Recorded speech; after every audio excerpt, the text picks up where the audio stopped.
Hello and welcome back to part 2 of our wet set series. This is the brush out. For all the tools and products needed, you can check the product list or the image that's included in the video.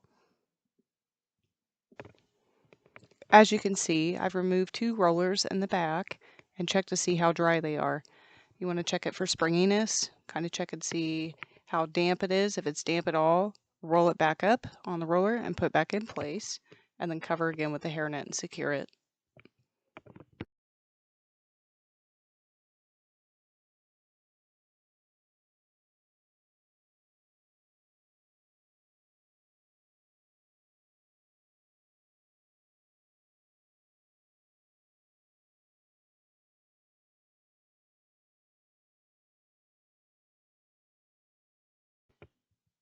Once you are sure that your set is completely dry, remove all the rollers and then scrunch it with your fingers as shown in the video.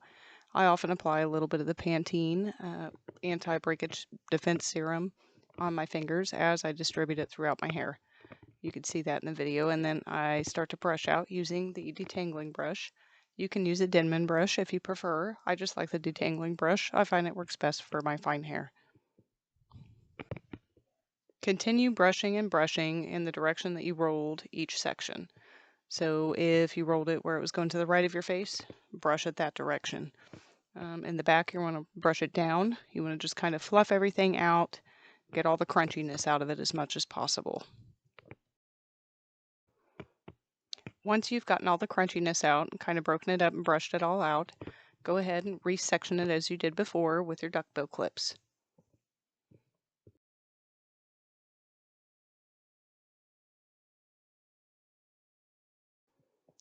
Once the hair has all been thoroughly brushed out, resection is needed and then drop down piece by piece in different layers so that you can apply the pomade product that I show in the video to each layer and then brush it out as you go. Continue dropping down layers and brushing out in the direction that you rolled each section of hair.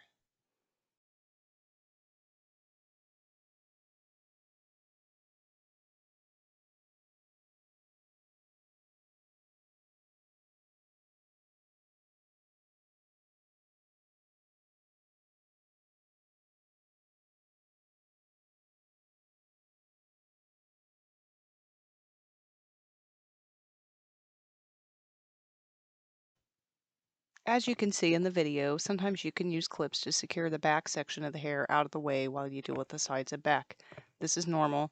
It won't leave any indentations. You can brush it out again later once you're done applying the pomade.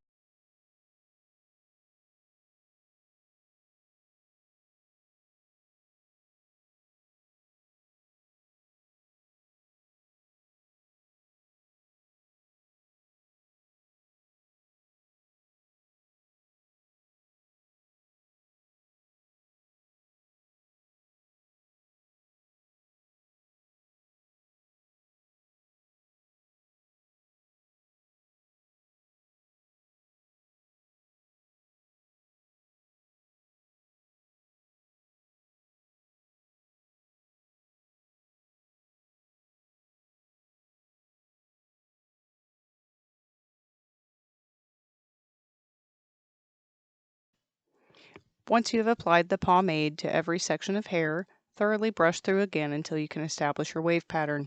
As you see in the video, I use my index finger to establish the first wave on the top. You can fix the other little indentation later, which we will. You'll see that later.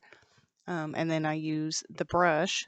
You can use the brush side to smooth curls and then use the tail end to emphasize waves and dips, and then place those to secure them with your duckbill clips as shown in the video. It takes quite a few clips and it may look kind of flat at first, but we're going to brush it again later, so don't worry.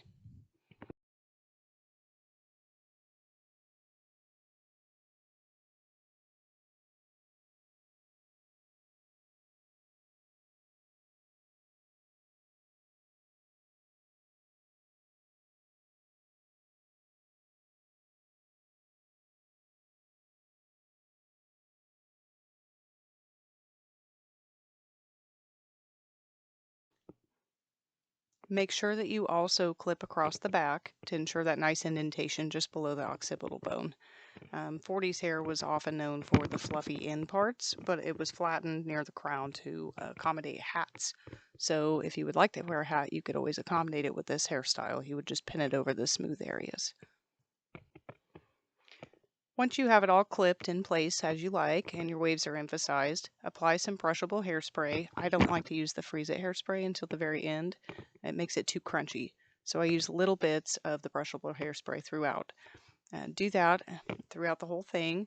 Let it dry really good. You can use your blow dryer to set it if you want. I don't this time in the video, but I do that pretty often. Once that's dried, remove the clips and then brush out again. Try to keep with the same technique so you don't fluff it out too much. You can brush over the back of your hand or brush over your fingers or your thumb. You just want to try to keep it as smooth as possible near your ends. You can always roll those back under as needed.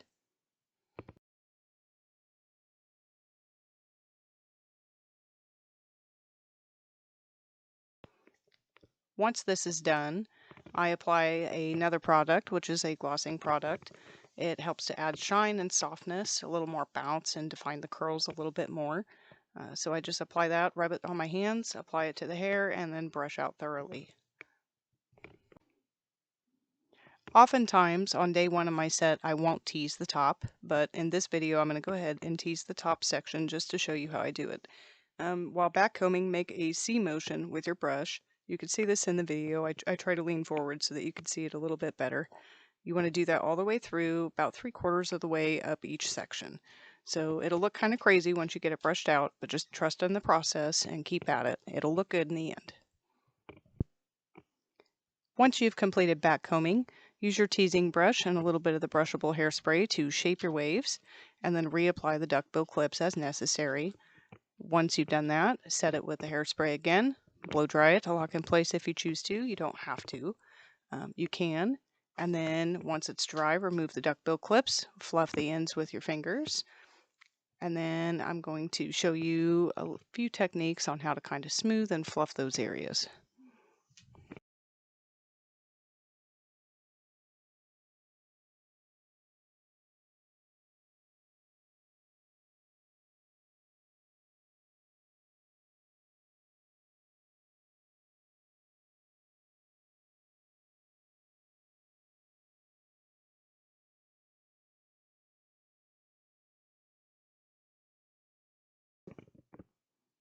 If you happen to have an unruly curl or two, that is normal. Just force it into submission with duckbill clips. I apologize, my dog is barking. She's very chatty. Say hi, Esther. Hello. Bark, bark. Yep, there she is. Anyway, so keep doing that. Once you get it where you like it, go ahead and apply your duckbill clips in those final areas to emphasize the main waves around your face. And then I use the Freeze It spray to kind of hold in place. After that, I'm going to show you a trick where I use a fabric softener sheet, a used one. I take it, you apply your hairspray where you want it on the top to smooth, catch all flyaways, and then you simply run the used fabric softener sheet over that area in the direction that the hair is going. So it helps to smooth all those areas without adding any extra product, as we have tons of hairspray on it already. As shown in the video, you can use your teasing brush to also smooth out that top ridge that's got a little bit of fuzz to it. You can tell my indentation isn't just perfect there, but it's getting pretty close. And then we use the Max Hold edge fixer stuff. It smells like watermelon. I love it. It smells so good. I use that to kind of polish and tidy all the little areas, including that area right at the top of my head. And then at the end, I kind of turn around and show you all of it. And then those are my finished photos with my results. The back's a little bit fuzzy from my coat, so forgive me for that. I also want to apologize for saying 5 million times in the part 1 of this series. I promise I will get better. These are my first and second videos, so hopefully I will improve as time goes. Thank you so much for watching.